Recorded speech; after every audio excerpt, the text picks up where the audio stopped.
নমস্কাৰ মই মুস্তাফা কামাল আজহাৰী আপোনালোকে মোৰ বিষয়ে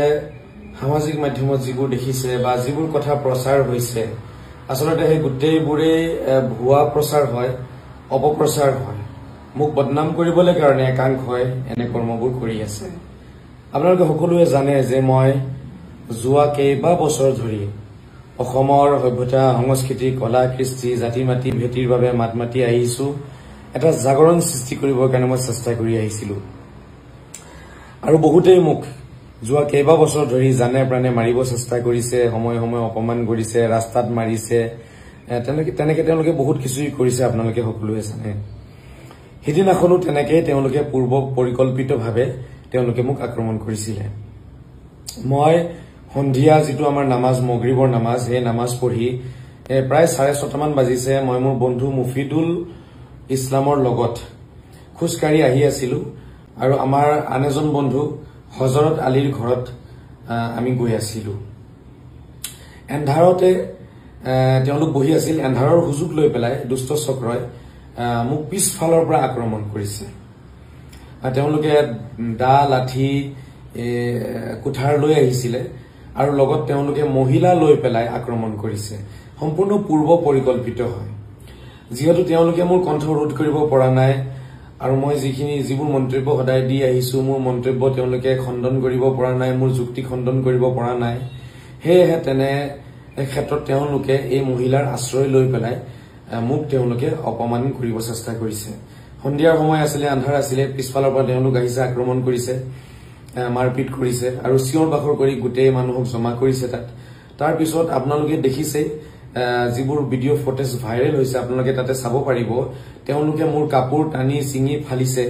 এটা মহিলা মানুহে মোৰ কাপোৰ ফালিছে মই তাত কৰিবলগীয়া একো নাই আৰু পুৰুষসকল পিছফালে থিয় হৈ আছিল আৰু তেওঁলোকে মহিলাৰ আশ্ৰয় লৈ পেলাই মানে অপমান কৰিছে আৰু খুব হাল্লা চিল্লা কৰিছে আৰু তেওঁলোকে নিজৰ কাপোৰ তেওঁলোকে নিজে ফালিছে মহিলাসকলক তেওঁলোকে লগাই দিছিল মানে আসলতে মোক অপমান কৰিবলৈ কাৰণে আৰু তাৰ পিছত এই আপোনাৰ 6-7 গৰাকী মহিলা আছিল খুব চিঞৰ বাখৰ কৰি আছিল তেওঁলোকে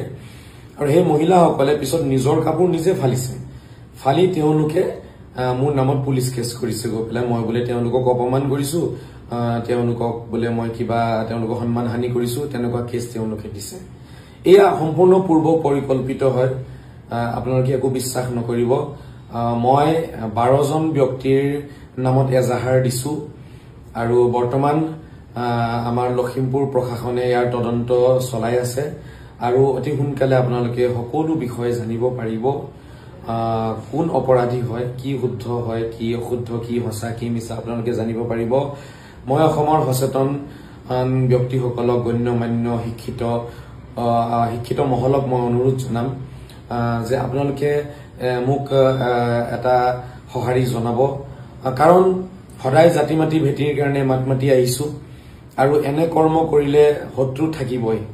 মোক দিনে ৰাতিয়ে মানুহে মাৰি পেলাম কাটি পেলাম বুলি ভয় ভাবুকি দেখাই আহিছে সদায় দিছে মই অসমৰ মুখ্যমন্ত্ৰী ডাঙৰীয়াক অনুৰোধ জনাম যাতে এটা তদন্ত কৰিবৰ বাবে তেখেতে আদেশ দিয়ে আৰু লখিমপুৰ প্ৰশাসনক মই অনুৰোধ জনাম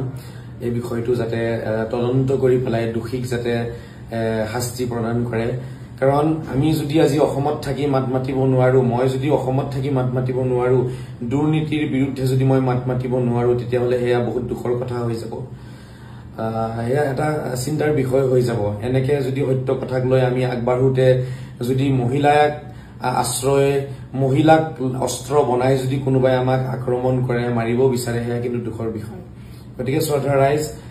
আপোনালোকৰ ওচৰত মোৰ এয়াই অনুৰোধ যে যিবোৰ কথা প্ৰচাৰ হৈছে আপোনালোকে বিশ্বাস নকৰিব হে সম্পূৰ্ণ ভুল কথা হয় ভুল প্ৰচাৰ কৰিছে মোক আসলতে অপমান কৰি পেলাই মোৰ কণ্ঠ ৰোধ কৰিব চেষ্টা কৰিছে হেয়া তেওঁলোকে কেতিয়াও নোৱাৰিব মই হসা কথা সদায় কৈ যাম লাগিলে তেওঁলোকে মোক মাৰক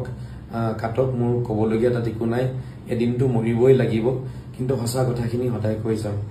আৰু লগতে আৰু এটা কথা মই আমাৰ মুখ্যমন্ত্ৰী ডাঙৰীয়াক অনুৰোধ জনাম তেখেতে আৰ্মছৰ লাইসেন্স দিম বুলি কৈছিলে বহুতকে মই অনুৰোধ জনাম এই বিষয়টো লৈ পেলাই মই লখিমপুৰ প্ৰশাসনৰ লগত কেইবাবাৰো আলোচনা কৰিছিলো কিন্তু মই কোনো সহাৰি পোৱা নাই গতিকে মুখ্যমন্ত্ৰী ডাঙৰীয়াই যদি মোক আৰ্মছৰ লাইসেন্সটো দিয়ে তেতিয়াহলে নিশ্চয়কৈ মই জাতি মাটি ভেটিৰ কাৰণে কাম কৰিব পাৰিম আৰু নিজৰ মোৰ সুৰক্ষাৰ ব্যৱস্থাটো হৈ যাব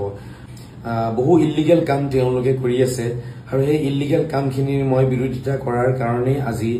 তেওঁলোকে মোক এনেকে আক্ৰমণ কৰিছে বা মহিলাৰ জৰিয়তে তেওঁলোকে মোক অপমান কৰিব চেষ্টা কৰিছে